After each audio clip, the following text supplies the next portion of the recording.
आज दोस्तों हम बात करने वाले हैं revision ACL and PCL surgery के बारे में। Hi friends, my name is doctor DP Sharma and I am sports injury surgeon. और आज दोस्तों हम बात करने वाले हैं revision ACL and PCL surgery के बारे में। ACL और PCL की सर्जरीज को अब हम दूरबीन की मदद से करते हैं, आर्थ्रोस्कोपी की मदद से करते हैं और इसको भी काफ़ी टाइम हो गया है। अब जो हमारे पास पेशेंट्स आ रहे हैं, कई पेशेंट्स जो हैं रिवीजन ट्रॉमा के साथ आ रहे हैं, वापस से उनको ट्रॉमा हो गया या स्पोर्ट्स जो है अब हमारी सोसाइटी में, जो कि अच्छी बात है, स्पोर्ट्स जो है ज़्यादा खेल रहे हैं लोग बाग और उनको कई बार ज़्यादा वापस चोट लग जाती और ये लिगामेंट टूट जाता है। रिवीजन ACL सर्जरी में इम्पॉर्टेंट बात आप ये समझिए कि ये ज़रूरी नहीं है कि आपको चोट ही लगी हो। ये भी पॉसिबल है कि आपका पहला लिगामेंट जो है वो ठीक से हील नहीं किया या उसमें कुछ इन्फेक्शन हो गया हो या फिर उसमें साइक्लोप्स लीजन, एक तरीके का लीजन होता है जिसमें आगे लिगामेंट के गांठ बन जाती है, जिसमें चाल भी चली जाती है और वो इन्फ्लेमेशन करके लिगामेंट को भी चोट पहुंचा सकता है।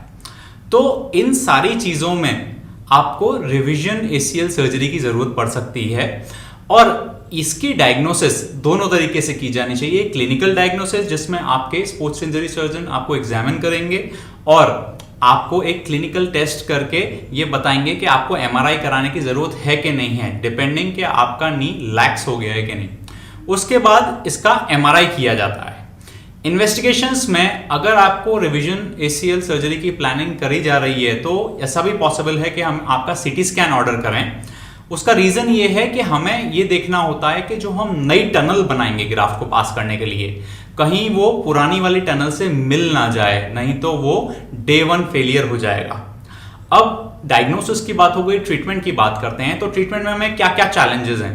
पहला चैलेंज जिसके बारे में अभी हमने डिस्कस किया, टनल कोलिशन, मतलब कि टनल हमें दूसरी डायरेक्शन में बनानी पड़ेगी या फिर टनल अगर वाइडनिंग है, जिसे लूजनिंग बोलते हैं, वाइडनिंग, अगर आपकी टनल पुरानी वाली मोटी हो गई है तो कई बार अगर स्पेसिफिक डायमीटर से मोटी है तो हमें उसको पहले बोन ग्राफ्ट करना पड़ेगा।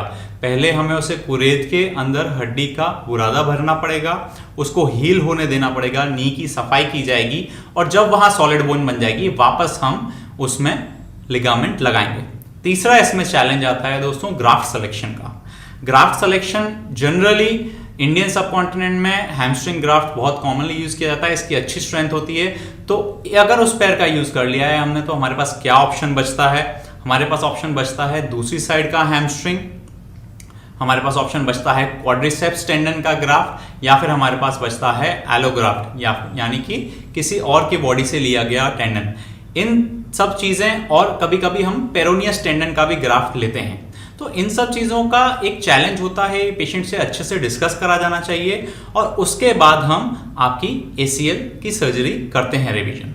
बहुत इंपॉर्टेंट बात, अब हम आधुनिक टेक्निक में सिंगल स्टेज रिवीजन भी करते हैं, मतलब कि आपको ACL की सर्जरी हुई थी, आपको चोट लगी तो हम डबल स्टेज, मतलब कि बोन ग्राफ्ट नहीं करेंगे, उन टनल्स का सिर्फ डायरेक्शन चेंज करके एक ही सर्जरी में हम आपका वापस से ACL रिकंस्ट्रक्शन कर सकते हैं। तो ये डिपेंड करता है इन सब चीज़ों पे, आपकी टनल कैसी है, बोन क्वालिटी कैसी है, नी की मूवमेंट कैसी है, कोई इन्फेक्शन तो नहीं है।